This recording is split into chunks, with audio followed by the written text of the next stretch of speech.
História nos ajuda a entender um pouco esse processo. Sabe, vereador Cláudio Libardi, que na China antiga o mandarim era falado apenas pelo imperador e pelos seus. Então o mandarinato era a linguagem que eles falavam, mas o povo não entendia. E parece que aqui no governo Adiló é o mandarinato, né? Porque eles falam uma linguagem que ninguém entende e não entendem a linguagem da cidade, da necessidade. Só que o custo é muito caro e quem paga é a população.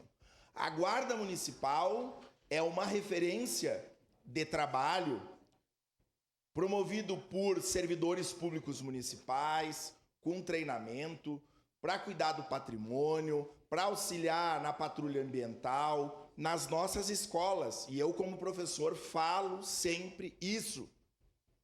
E aqui com a devida vênia, mas me permita, vereador Bortola, porque isso já aconteceu, e vereador Cristiano, e vereador Ramon, que são da segurança pública.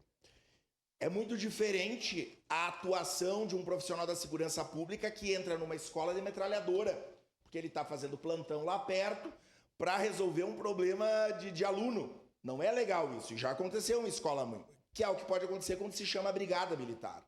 Diferente da patrulha escolar. E aqui eu não estou criticando a brigada porque tem a sua atuação, né? E agora, quando a guarda escolar chega, que tem um olhar pedagógico, que conhece a DIRI, que conhece o bairro, que tem uma formação específica para atuar na resolução de um problema, para auxiliar a comunidade escolar. E que não é para atuar sequer no problema, mas na prevenção. Então nós precisaríamos de muitos mais guardas municipais na segurança pública.